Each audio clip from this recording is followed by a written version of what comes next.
Hello guys, welcome back to Smithing Master. Today I'm on my main account, which is an ER build, and I'm making a guide for the mid to late game ER players. This isn't going to be a great video for beginners to watch, although if you are a beginner working on ER, then you might learn something from this, and I don't recommend against watching it. Some of this will probably still apply to you.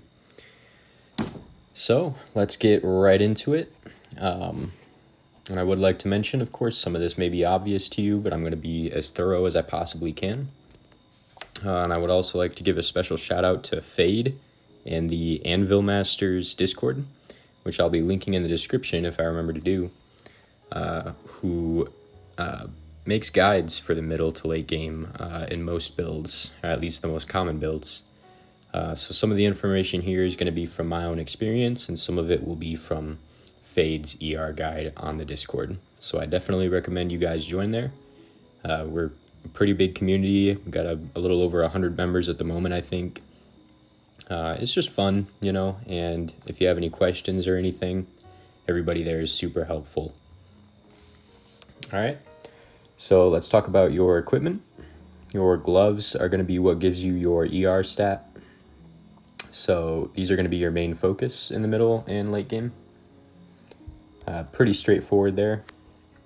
And then at a certain point, your ring for armor break is going to be pretty important. And let's see if I can remember your boots for block break. These are just going to help you do a little bit of extra damage since ER, you're a super tanky player and your pets are going to be kind of carrying you. The little bit of extra damage that you can do is going to help a lot. So armor break and block break will give you a little extra boost, deal a little bit more damage against, other players and also bosses. So not a bad idea to go for. Also, if you would like, you could put some into the weapon like I've got here. Really, I'm just trying to get everything to level 15 to unlock the processing table. But CMB is not a bad second stat to have, and I will be talking about why CMB as a second stat will be very useful as well. And that'll come later on in the video. Now, for your artifact, obviously, you want to purify and try and get 3 ER stats as high as you possibly can. For the upgrade, you're going to want to go for the Gloves Mastery because those are going to be your main focus as ER, of course. And it's going to give you 70% boost to your attributes, which is absolutely insane. At a tier 5, your Wings Mastery is probably the best one to go to. Secret Stones, you're just not going to level very much. You're going to be using higher rarity stones, and those will take longer to level. But your Wings will be a lot more steady. So Wings Mastery is your go-to. And then if you get to tier 8, then BB conversion is going to be what you want to go for. Convert BB to AB. AB is a little bit of a better stat to go for than BB. Honestly, it just will help you do a little bit more damage. So yeah, pretty straightforward. I think, you could also go for the damage reduction. This will be very nice.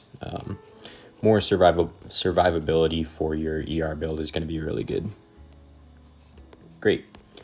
For Secret Stones, you're going to want to be going for more damage stones than anything else. So Scarlet Rite is a great stone to have. It's pretty easy to star up. I've got this 5 stars as opposed to my Void counter, which is 2 stars. So Scarlet is a great stone to use, deals a lot of extra damage. Then we have our Frozen Memory. You can increase your damage amp if you, if you're playing against ER players or ER bosses, and their ER triggers, then you get a little bit of a damage boost, which is very nice. Abyssal Whisper, same thing, just does a little bit of extra damage. And then we have stones like Void Counter, which will increase your survivability as well. So it basically just gives you a free resurrection when you die, which is super nice, and I highly recommend using this. And then we have Astute Mind, if I can remember which one that is. See if I can find it. There we go. Just increases your damage reduction. Again, super, super important stone. It's not one that I would say you would have to use. It's kind of hard to fill up all of these slots. But yeah, definitely a good stone if that's what you have to use. Go for it. You've got Eternal Energy, of course. This is your main go-to, especially for the early to middle game. Increases your damage as when triggering ER. Super, super nice. So this is the loadout that I use. This is what I personally recommend. If you don't have Void Counter, you could use Abyssal Whisper. You could use Frozen Memory, Astute Mind. Yeah, just whatever you have on hand. But personally, I think this is the best loadout with Eternal Energy, Scarlet Rite, and the Void Counter. Awesome. So for Zodiac cards, I am running the Gemini card, which is the ER Zodiac card, pretty much. This is going to be great for the early to middle game, and then obviously for late game as well. It's just your go-to ER card. Reduces the attacker's attack and defense when triggering ER. Straightforward enough. Really, really good.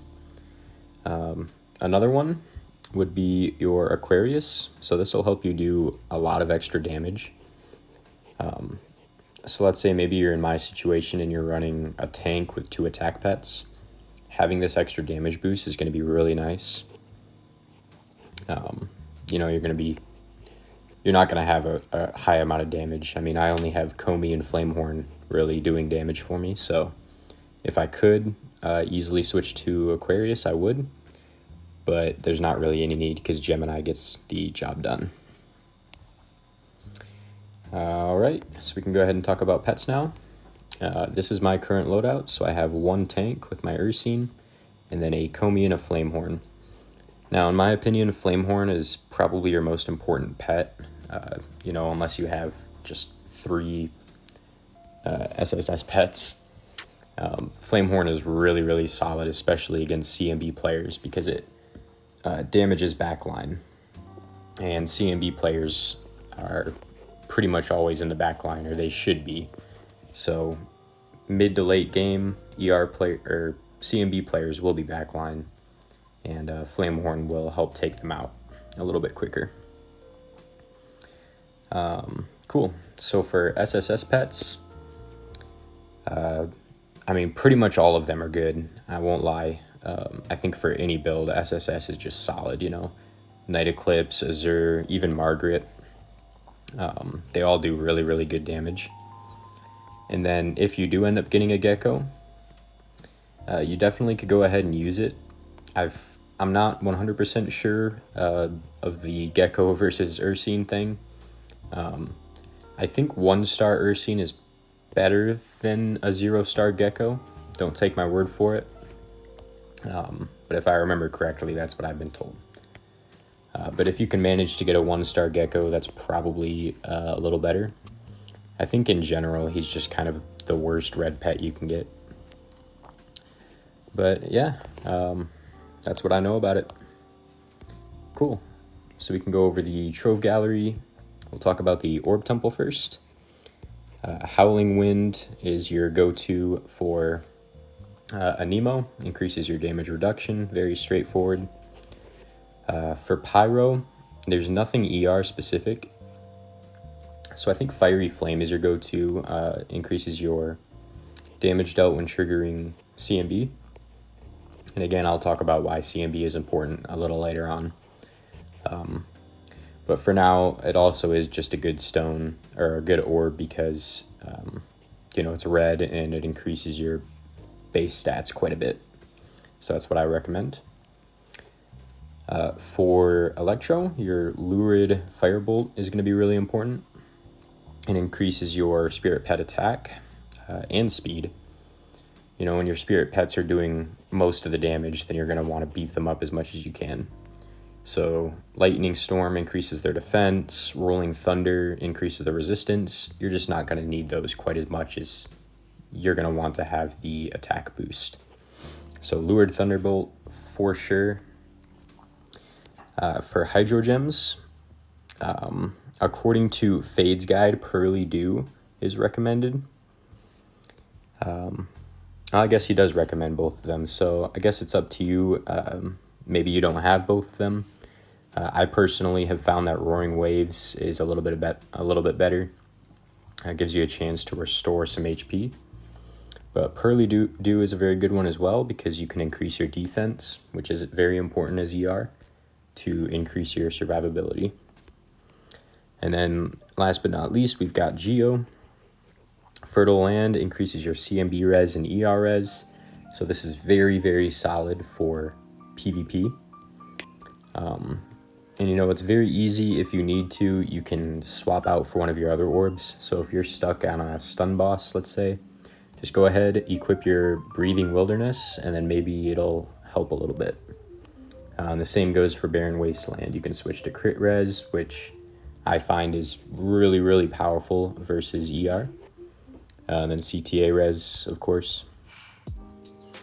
So yeah, I feel like that's pretty straightforward, but I'm glad we went over it. Now for your gem collection, for a Nemo, attack, defense, and HP are your go-tos. Speed isn't really all that important. Defense is probably the most important thing you can go for. So like my gems here that are attack and speed, I'm going to want to switch those to attack, defense, or attack and HP. Yeah, straightforward. Increase your survivability, get that defense up. Pyro, very straightforward, just go for ER. For Electro, you're going to want to go for AB, so Armor Break. Or you could go for attack and AB, depending on what you get. I don't have any good stones or gems to show off right now. That's actually what I'm going for, is the Electro of Secret here on the Wrath map. So AB is your go-to to do a little bit of extra damage. And then for your Hydro Gems, AB res is very solid. That's what I went for. You know, ER players are going to be going AB in the late game. This is definitely a lot more important late game than early game. You could also go for block, attack, HP, things like that. Very, very important. But I think when you're very, very late game, AB is going to be your go-to for sure. And for Geo, you're going to go for ER res.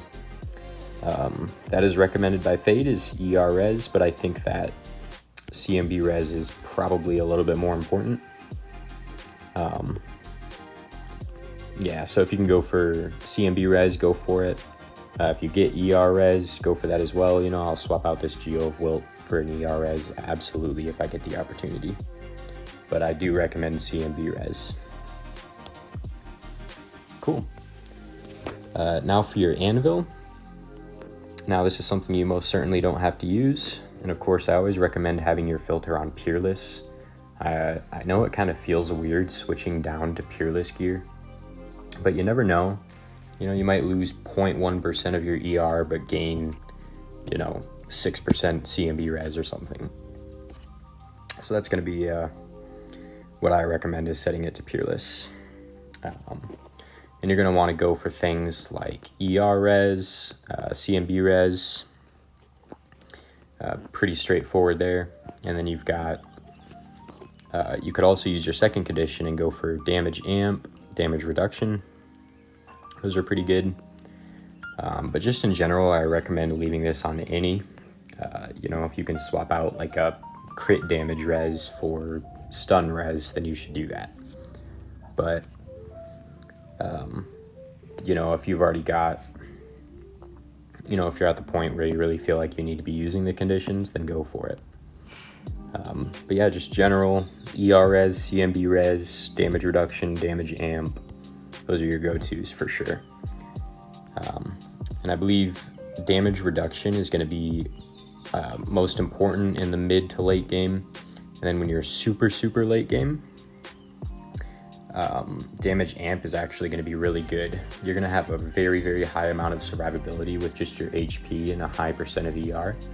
So increasing your damage is going to be very, very good for the super late game, which for me will probably be around level 170. You know, maybe if I can get close to like 350 or 400 ER by that point, then I'll be able to switch to damage amp. So yeah, that's pretty much everything there. I'm going to go ahead and talk about what I was mentioning before about increasing your CMB and why that can be pretty important as a second stat. It's going to be good for PvE, actually. ER doesn't do any damage. It sucks, to be completely honest. I have a very hard time in PvE. Low rankings in events. I mean, I can even show you the turkey fight, like not even 300 million damage. And let's see, number 100 has 6.5 billion. So we're very much lacking in the damage department. So increasing your CMB as a second stat is great. And then some neat things you could do for PvE would be using two Mandy Muppets is kind of weird. But even at level 1, these actually have helped me, you know, keep one of your attack pets and swap out the other two. So like, you probably don't need to keep your Flamehorn. I kept my Comey. And then the other 2 slots were for Mandy, and they helped me push a little bit further into the adventure, which was nice. I think I cleared like a couple of world boss stages and maybe even some Taboo Tower. So just switching out the pets alone was a huge help, even at level 1. You know, Ursine doesn't do any damage. It's a defense pet. And yeah, so that's just something I really had to mention. Now for Zodiacs, if you can, let's see if I have one, the Cancer card. This is very counterintuitive and I still don't fully understand it, but I'm going to do my best to explain it to you guys. So Cancer, when crit is triggered, all enemies will take damage equal to a % of their attack. And then your crit damage will be increased. Now you think that's kind of weird because CMB, why not just go crit, right? If you're going to be using Cancer, you just go crit. But what's interesting is you can combine this with a Secret Stone. So let's see, Shackles of Misery right here. This is one of them, so increases your CMB res, and when triggering CMB, it increases your crit by 15%. So if your CMB is high enough to actually trigger during battle, and it increases your crit, and then you get crit to trigger for your Cancer card, you're just going to be doing a crap ton more damage because you got the CMB trigger, which does damage. It increases your chance to crit, and crit does a ton of damage. And then your crit damage will be increased, so you can just start the cycle all over again. So it's a very, very, very interesting little, I don't want to call it a loophole, but just something to increase your damage. And it's kind of weird, you know, you'd think increase my CMB, but use a Cancer card that works for crit builds. Very, very strange, but I think that's super cool. And you can also, you know, once you have your artifact maxed out with ER, go for a second artifact and throw CMB on it. And that's what I'm doing here. So I'm getting like 41.6% CMB from this. Look how much ER I lost, but I got all the way up to 100% CMB. So if I can increase that a little bit higher from other means to get past the resistance of certain enemies in PvE, and then get a decent Cancer card, that's going to be very, very nice for pushing PvE, pushing the bosses, the dungeons, all that. So very, very cool. And yeah, I'm glad I got to share that with you guys. So again, special shout out to Fade for providing that information. I hope that I did a decent job of explaining everything. And I appreciate you guys watching. If you have any questions at all, leave it in the comments. I reply to every comment. I'm more than happy to answer questions to the best of my ability. And don't forget to check out the Discord channel that I have linked in the description. More members is very good, and we're more than happy to help you out in there. So again, thanks for watching, and I will catch you next time.